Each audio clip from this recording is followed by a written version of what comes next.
This disappearance, though, remains sadly a confounding mystery. 15-year-old Sebastian Rogers, who vanished without a trace from his home in Hendersonville 10 months ago. As Nick Barris tells us, his Amber Alert is still active. The case remains open.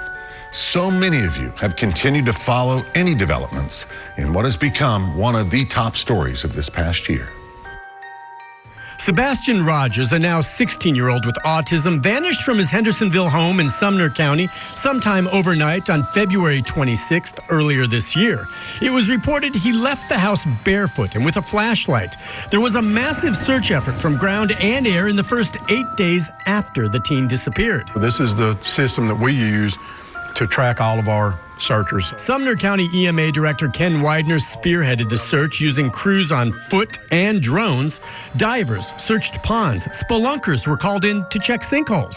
The white dots are caved and they've all been searched. Bloodhounds and cadaver dogs were used, but contrary to some reports, none of them, to my understanding, were actually on a trail that was following Sebastian. Search efforts then continued for months. There was simply no trace of the teen found, no scent trail, no security video, nothing. It was as though Sebastian simply vanished. I'm hoping he's still alive. You know, that's my main hope right now, is that he's not deceased. I mean, I keep praying that he's alive. I keep praying that somebody's going to see him, that somebody's going to call 911. Seth Rogers shares custody of his son Sebastian, who was staying with his mother and stepfather the night he disappeared. His mother was the only one home when Sebastian went missing.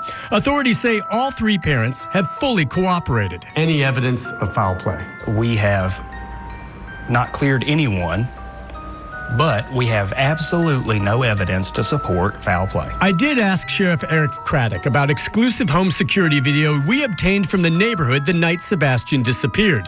You can see two suspicious light sources circled here in an area behind the teen's home. No evidentiary value? It is of no evidentiary value. Can you tell me what those lights are? No. Why? Because the investigation remains ongoing.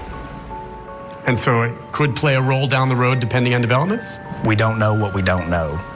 So yes, it could play a role. The sheriff concedes there are parts of the investigation that cannot be shared with the public. To date, authorities have investigated hundreds of tips, but they have produced no confirmed sightings and no solid leads. As a result, social media has taken hold of the case with wild speculation from less than credible sources. The rumor mill on social media has done nothing to advance this case. But even now, nearly a year later, no one is giving up on Sebastian. The case remains open and authorities continue to track down leads. Everyone hopes for a break that leads to Sebastian, a break that perhaps leads him to safely someday return to his family. He needs to call 911. And if somebody has him, you need to give him back. He's my son. And he doesn't belong to nobody, but damn it, he's mine. And he's mine. Nick Barris, News Channel 5.